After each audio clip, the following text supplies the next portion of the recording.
mata matematika semester 7. Materi yang akan saya bawakan adalah tentang aritmatika sosial, khususnya mengenai bunga tunggal, bruto, neto, dan tara.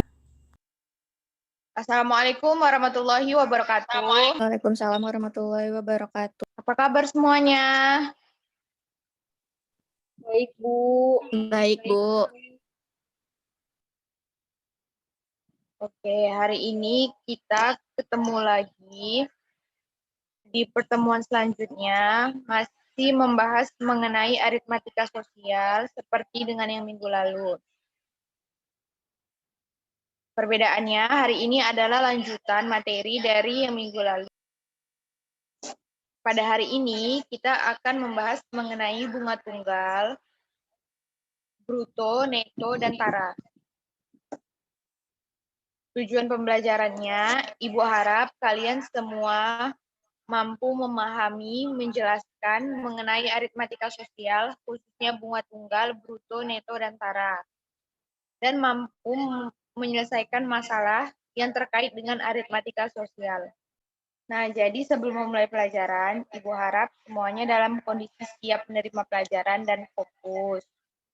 Jadi kalau yang misalnya mau ke kamar mandi, silakan sekarang ke kamar mandi. Nanti selama proses pembelajaran, Ibu nggak memperbolehkan lagi kalian untuk meninggalkan room Zoom. Hubungan materi hari ini dengan materi yang lalu adalah, misalnya kan kita beli beras.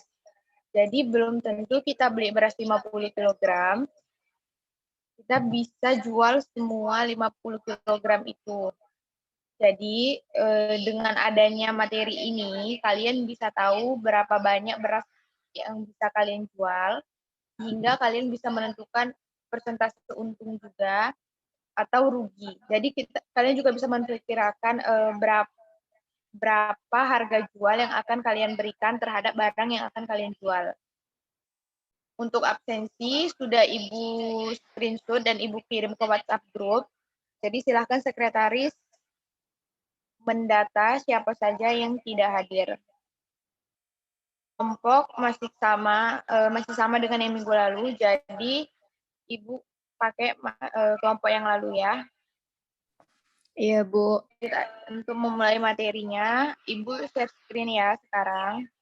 Udah, Bu.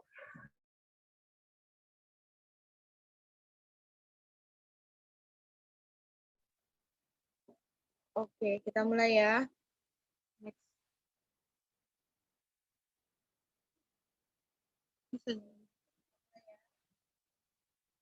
Next. Oke, bunga adalah jasa berupa uang yang diberikan oleh pihak peminjam kepada pihak yang meminjamkan modal atas persetujuan bersama. Dalam dunia ekonomi sebenarnya terdapat bunga majemuk dan bunga tunggal. Namun pada kesempatan kali ini kita akan fokus membahas mengenai bunga tunggal. Mengenai bunga majemuk mungkin akan kalian pelajari pada tingkat yang lebih tinggi lagi. Besarnya bunga ini tergantung berdasarkan kesepakatan kedua belah pihak. Kita simak contohnya berikut ini. Next.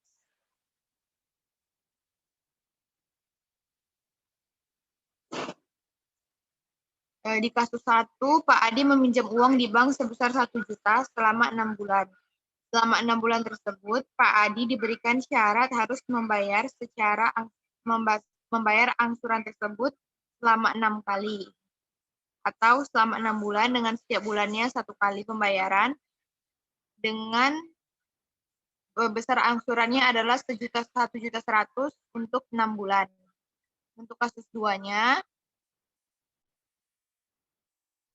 kita lihat ada Pak Budi.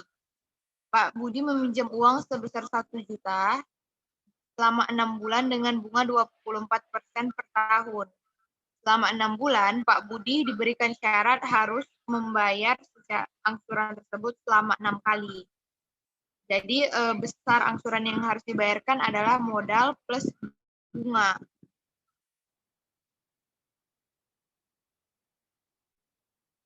Maka dari kasus 1 dan 2 ini dapat kita tarik kesimpulan. Berdasarkan kasus 1, besarnya bunga ditentukan dalam bentuk nominal, yaitu 100.000. Sedangkan di kasus 2, bentuknya bunga itu ditentukan dari persentase. Seperti kita ketahui bahwa ditulis 24% per tahun. Atau kalau 12, jadi dia sebulan besar bunganya itu 2%. Atau selama 6 bulan, sesuai dengan kesepakatan tadi, besarnya 120.000. Jadi untuk kasus 1 besarnya 100.000 dan kasus 2 120.000. Besar bunga yang harus dibayarkan kepada pihak bank.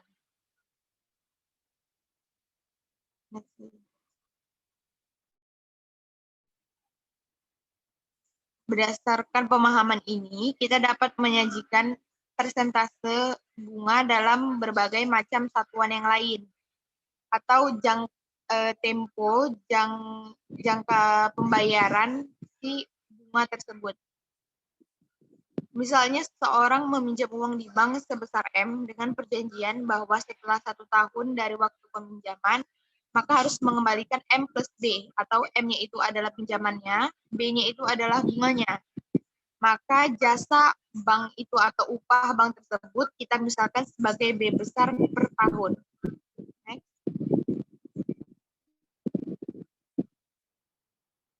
Jasa sebesar B ini kita sebut dengan bunga, dan M itu merupakan besarnya pinjaman atau yang kita sebut dengan modal. Jadi pinjaman tersebut dihitung dalam bentuk persentase atau B kecil terhadap besarnya modal atau M. Maka besarnya bunga per tahun diperoleh B besar sama dengan B kecil dikali dengan M. Lebih umum lagi, jika besarnya bunga ingin dihitung dalam satuan bulan, maka besarnya bunga atau B besar tiap bulan atau dapat menghitung persentasenya, yaitu dengan cara B besar T per 12. T itu artinya banyaknya bulan, misalnya per 6 bulan, per 3 bulan, atau berapa. Itu nanti tergantung dengan kesepakatan atau soal. Dikali dengan persentase bunga, dikali dengan M atau modal atau pinjaman awal. Rumus di atas sebenarnya adalah rumus yang sama. Bedanya pada rumus pertama adalah bunga disajikan dalam bentuk tahun, sedangkan rumus kedua dalam bentuk bulan.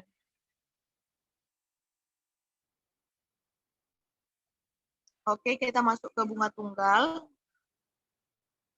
Bunga tunggal adalah bunga yang timbul pada setiap akhir jangka waktu tertentu yang tidak mempengaruhi besarnya modal. Besarnya bunga ini memiliki perbandingan yang senilai dengan persentase bunga dan lamanya waktu. Selain itu, bunga juga senilai dengan besarnya modal.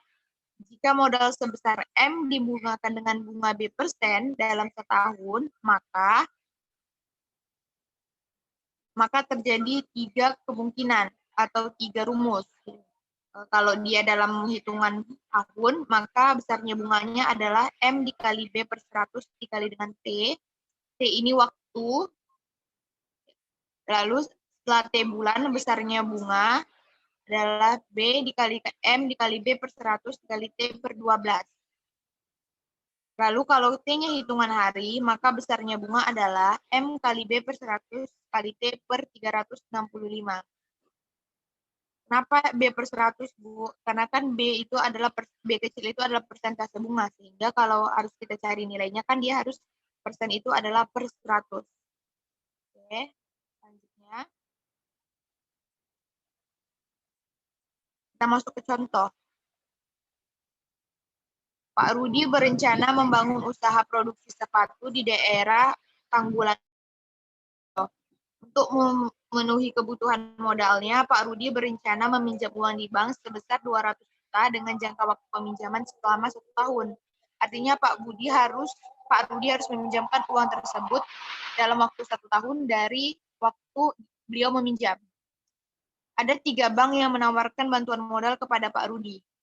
Bank pertama menawarkan bunga sebesar 20% per tahun, bank kedua memberikan bunga sebesar 2% per bulan, sedangkan bank ketiga menawarkan bunga sebesar 23 juta per tahun untuk peminjaman sebesar 200 juta. Ketiga bank tersebut memberi persyaratan untuk mengangsur setiap bulan dengan nominal tetap. Jika kalian adalah Pak Rudi, maka bank mana yang akan kalian pilih untuk meminjam modal usaha? Pastinya kita akan memilih tingkat bunga yang paling kecil. Maka kita coba hitung satu-satu. Dari bank pertama tadi bunganya itu 20% dalam setahun. Maka berapa nilai dari 20% dari 200 juta? Nilainya 40 juta. Sehingga bunganya adalah 40 juta dalam 1 tahun. Untuk bank kedua 2%, bunganya kan 2% per bulan. Sehingga 2 kali 12 kali 200 juta. Jadi bunganya per tahun 48 juta. Untuk bank ketiga bunganya 23 juta per tahun. Nah, dari kesimpulannya, dari penjelasan atau penjabaran yang telah kita lakukan, maka tentunya Pak Rudi harus meminjam dari bank ketiga karena bunganya adalah bunga yang paling sedikit. Next. Selanjutnya ada bruto, neto, dan tara. Bruto adalah berat dari suatu benda bersama pembungkusnya. Bruto dikenal juga sebagai berat kotor. Misal dalam suatu kemasan snack bertuliskan bruto 350 gram. Ini berarti bahwa berat snack tersebut bersama bungkusnya adalah 350 gram. Kedua ada neto, adalah berat dari suatu benda tanpa pembungkus. Neto juga dikenal dengan istilah berat bersih. Misal dalam bungkus suatu snack bertuliskan neto 300 gram. Ini bermakna bahwa snack tersebut tanpa plastik pembungkusnya adalah 300 gram. Tara adalah selisih antara bruto dengan neto. Misalnya diketahui bungkus snacknya itu bertuliskan bruto 350 gram, sedangkan netonya adalah 300 gram. Berarti tara atau berat pembungkusnya adalah 50 gram. Atau secara sederhana, berat pembungkus tanpa isinya.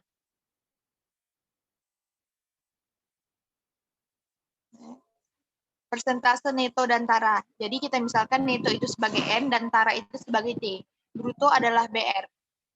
Untuk mencari persentase neto dimisahkan dengan persen N dan persentase tara persen T.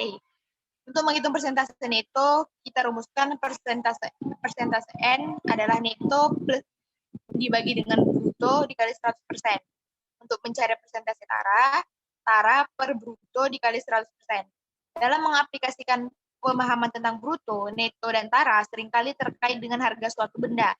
Dalam kasus tersebut, kita harus bisa menemukan pilihan mana yang lebih menguntungkan. Next.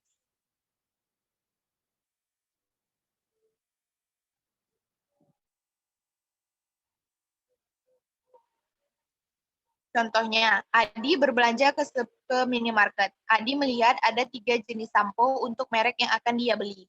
Kemasan pertama bertuliskan neto 70 ml dijual dengan harga 5.000. Kemasan kedua bertuliskan neto 140 ml dengan harga 9.000. Dan kemasan ketiga bertuliskan neto 210 ml dijual dengan harga 15.000. Seandainya uang yang dibawa Adi hanya cukup untuk membeli sebuah sampo, maka sebaiknya sampo mana yang harus dipilih oleh Adi? Next.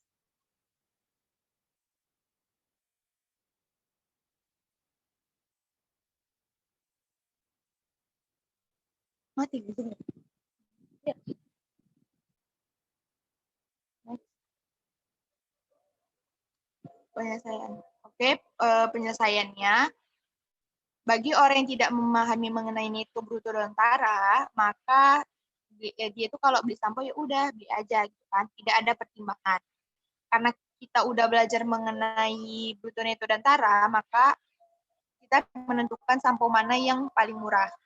Untuk menentukan sampo mana yang lebih menguntungkan, maka kita uraikan dengan menggunakan tabel.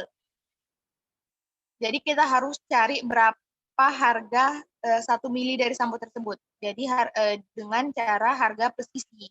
Jadi untuk kemasan 1 isi 70 mili harga 5.000, maka 70 maka harga plus isinya atau harga per milinya adalah Rp71,43. Nah, perhatikan perbandingan harga per mili dari ketiga kemasan sampo tersebut. Itu sudah dijabarkan di dalam tabel. Ternyata harga termurahnya adalah kemasan ketiga, meskipun secara nominal harganya paling mahal. Namun ternyata harga per milinya adalah yang paling murah. Dengan begitu, seandainya kita adalah Adi, seharusnya kita memiliki sampo kemasan ketiga.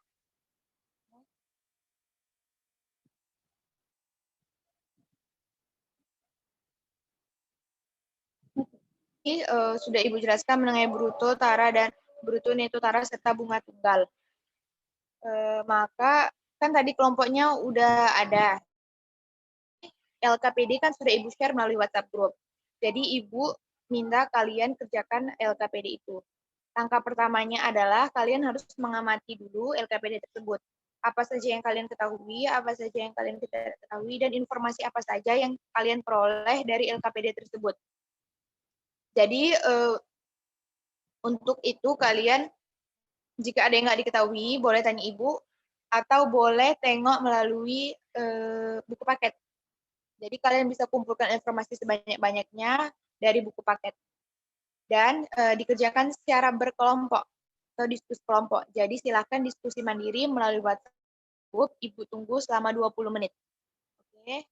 PD kita baca dulu ilustrasinya ya. Pak Dani adalah seorang pedagang beras. Sebelum beras dikeluarkan dari karung beras, berasnya ditimbang dengan berat 60 kg. Berat beras dan karungnya disebut berat kotor atau bruto. Dan setelah beras dikeluarkan, beras ditimbang kembali dengan berat 59,5 kg. Berat beras tersebut disebut dengan berat isi atau neto. Dan karung beras yang seberat 0,5 kg itu disebut dengan tara. Jadi silakan kerjakan mulai dari problem 1, 2, 3, dan 4.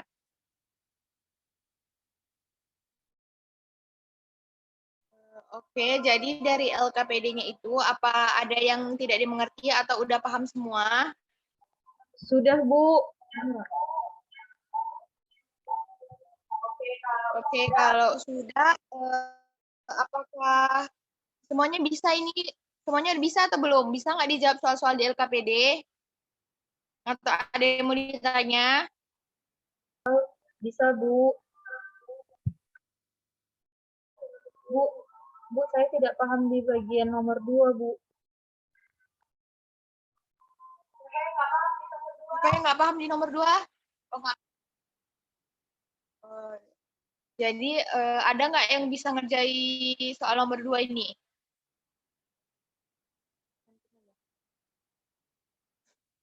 Nomor 2. Oke, silahkan Lili. Jadi kan, Bu, yang di problem 2 itu kan Bella membeli sekarung jeruk dengan berat 2 kuintal. Setelah ditimbang beratnya 197 kg. Berapa persentase jeruk tersebut? Jadi penyelesaiannya yang pertama itu, Bu, brutonya itu 2 kuintal sama dengan 200 kg. Baru taranya itu sama dengan bruto dikurang neto. Maka 200 kg dikurang 197, maka tinggal 3 kg.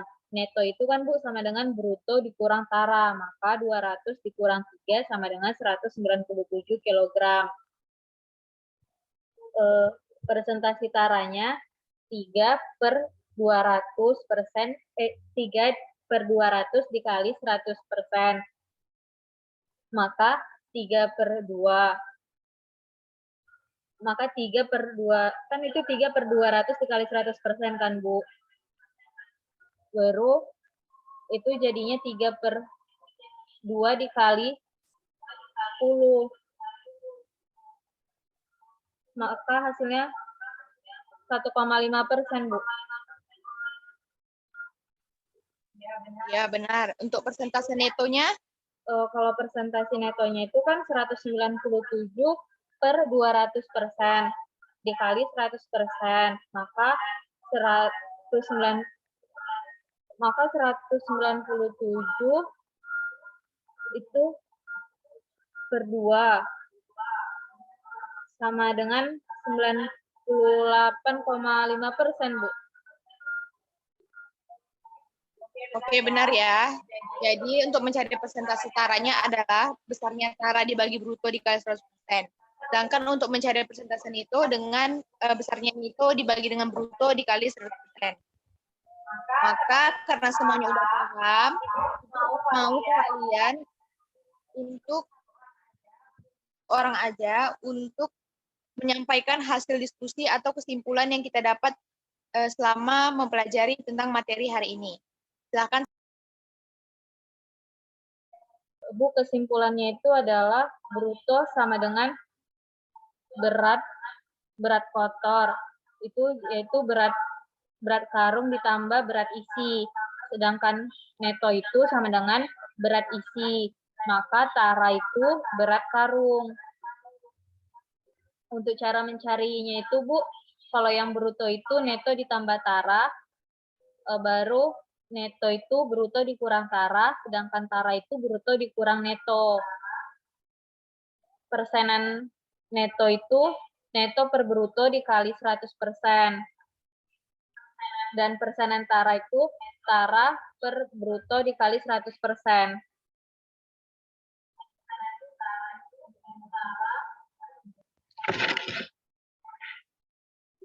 Lalu Bu, untuk mencari bunga tunggal, itu mencari besarnya bunga, itu kan disimbolkan dengan B besar. Makanya rumusnya itu jadinya B sama dengan presentasi bunga dikali modal awal dikali tahun atau waktu.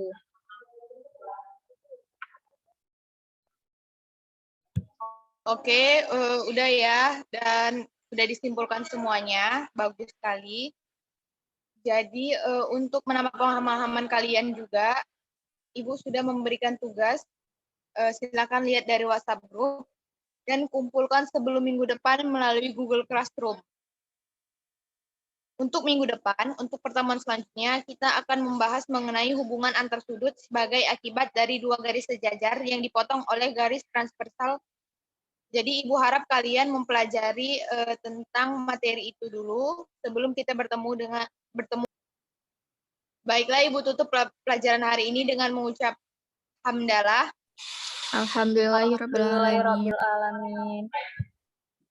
Ibu tutup. Assalamualaikum warahmatullahi wabarakatuh. Waalaikumsalam warahmatullahi wabarakatuh.